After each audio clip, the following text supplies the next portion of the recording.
नमस्कार, मैं ब्रिजेश सर। आप सब लोग कैसे हैं? बढ़िया होंगे। आज आप लोगों के लिए जो भी हमारे अभ्यर्थी सी टेट की तैयारी कर रहे हों, यूपी टेट की तैयारी कर रहे हों, चाहे वो शिक्षक भर्ती परीक्षा के लिए तैयारी कर रहे हों, वो सभी के सभी अभ्यर्थियों के लिए जो आज की टॉपिक है वो बेहद महत्वपूर्ण है।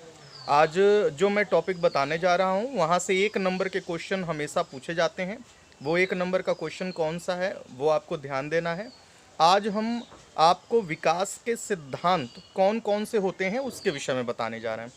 विकास के सिद्धांत के विषय में अगर बात किया जाए तो विकास का सबसे पहला और सबसे प्रमुख सिद्धांत आप जब पढ़ेंगे किताब में तो वो आपको शीर्षमुखी सिद्धांत समझ में आएगा। शीर्षमुखी सिद्धांत या मस्तोन्मुखी सिद्धांत या सीधे तौर पे विकास का एक दिशी सिद्धांत जिसे कहते हैं, ये विकास का पहला सिद्धांत है।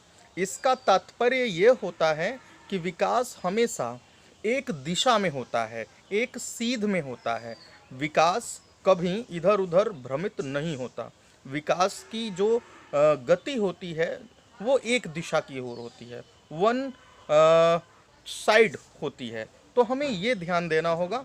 इसका सीधा सा तात्पर्य अगर एज ए एग्जाम्पल हम समझना चाहें तो जैसे भाषा विकास का क्रम, भाषा विकास का क्रम क्या होता है, ये कभी बदलता नहीं है, ये भी एक दिशा में ही होता है। जैसे सबसे पहले बच्चा जब जन्म लेता है तो वह रोता है, फिर उसके बाद सुनता और अनुकरण करता है, फिर उसके बाद बोलना शुरू करता है, उसके बाद पढ़ना शुरू करता है और सबसे अंत में लिखना शुरू करता है। यह कभी भी नहीं होता कि पहले लिखने लगे, यह कभी भी नहीं होता कि पहले बोलने लगे। नहीं, जो निश्चित क्रम बना हुआ है उसी क्रम के अनुसार भाषा का विकास देखने को मिलता है। तो यह पहला सिद्धांत बच्चों। दूसरा प्रमुख सिद्धांत जो है वह है विकास के परस्पर संबंध का सिद्धांत, यानी परस्पर संबंध का सिद्धांत। परस्पर संबंध का सिद्धांत का मतलब ये है कि विकास का संबंध सबसे बराबर रूप से होता है। जैसे अगर वृद्धि विकास से संबंधित होती है और विकास वृद्धि से संबंधित होता है, यह आपस में परस्पर रूप से जुड़े हुए हैं। इसी प्रकार से अगर शरीर में कोई कष्ट है तो मानसिक रूप से कार्य करने में हमारा मन नहीं लगेगा, और अगर मानसिक रूप से डिस्टर्बेंस है और तो हमारा शरीर का हाव भाव उचित तरीके से प्रदर्शित नहीं होगा।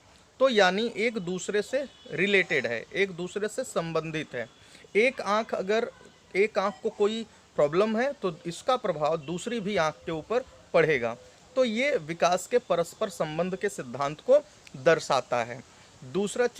तीसरा जो इम्पोर्टेंट सिद्धांत है विकास क्रम का सिद्धांत। विकास का क्रम हमेशा निश्चित होता है, एक के बाद एक चीज़ें होती हैं। जैसे शैशवावस्था के बाद बाल्यावस्था, बाल्यावस्था के बाद किशोरावस्था, किशोरावस्था के बाद प्रौढ़ावस्था, ये क्रम बना हुआ है। इस क्रम में कोई भी चेंजिंग नहीं होगी और ये निर्धारित करता है कि विकास जो होता है वो हमेशा एक क्रम से होता है, इसके क्रम में कोई भी बदलाव नहीं होता।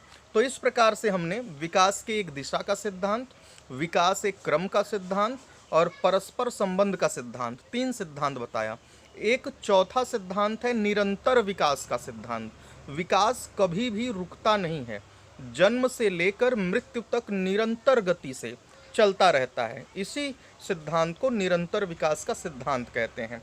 विकास की गति सब में भिन्न भिन्न हो सकती है, किसी में तेज हो सकती है और किसी में धीमी हो सकती है, लेकिन कभी भी रुकती नहीं है। विकास की जो दर होती है वह अलग अलग सब में होगी, लेकिन कभी भी ऐसा नहीं हो सकता कि वह सब में एक समान हो।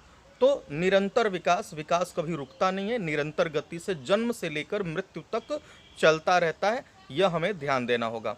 इसी क्रम में एकीकरण का सिद्धांत भी एक महत्वपूर्ण है। एकीकरण का सिद्धांत कहता है कि बच्चा जो होता है, प्रारंभ में जो बच्चा होता है वो किसी भी विषय वस्तु को या किसी वस्तु को पकड़ने के लिए अपने संपूर्ण अंगों का प्रयोग करता है, लेकिन जैसे जैसे उसकी उम्र बड़ी होती जाती है वह धीरे धीरे अपने विशेष अंगों के द्वारा विशेष कार्य को संपादित करना शुरू कर देता है, यानी अपने अंगों का एकीकरण कर लेता है।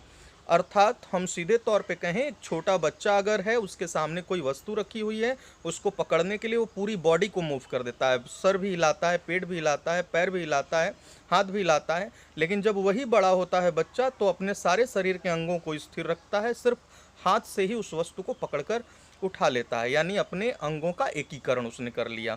तो ये अगला जो सिद्धांत आपको हमने एकीकरण का सिद्धांत बताया। इसी तरीके से विकास का चक्राकार या वर्तुलाकार सिद्धांत भी है। एक वर्तुलाकार या चक्राकार सिद्धांत को हम स्पाइरल भी बोल सकते हैं। यानी विकास जो होता है स्प्रिंग की तरह होता है, स्प्रिंग की तरह मतलब कभी तेज कभी धीमा, कभी तेज कभी धीमा, इस तरीके से विकास होता है। विकास वन स्ट्रेट नहीं होता, तो ये हमें ध्यान देना होगा। यह सिद्धांत यही कहता है। नेक्स्ट जो सिद्धांत है विकास का वंशानुक्रम और वातावरण के अंतःक्रिया का सिद्धांत। अगला ये सिद्धांत है, अर्थात यह सिद्धांत यह बताता है कि विकास हमेशा वंशानुक्रम और वातावरण के मिलने से ही होता है, यानी इन दोनों के अंतःक्रिया का परिणाम होता है विकास। तो यह ध्यान रखिएगा, क्योंकि माता पिता के आनुवंशिक गुण उनके बच्चों में पीढ़ी दर पीढ़ी स्थानांतरित होते रहते हैं, और वही गुण एक अच्छे वातावरण में आकर पूरी तरीके से विकसित होते हैं। अर्थात बिना वातावरण और बिना आनुवंशिक गुणों के किसी भी बालक में विकास संभव नहीं है। तो यह भी हमें ध्यान देना होगा। इसी प्रकार से व्यक्तिगत भिन्नता का सिद्धांत। विकास जो होता है सभी प्राणियों में भिन्न भिन्न तरीके से होता है, सब में एक बराबर नहीं होता। किसी में प्राणी में बहुत तेज गति से विकास देखने को मिलता है, किसी प्राणी में धीमी गति से देखने को मिलता है। इसी सिद्धांत को व्यक्तिगत भिन्नता का सिद्धांत कहा जाता है। एक और सिद्धांत है एक समान प्रतिमान का सिद्धांत।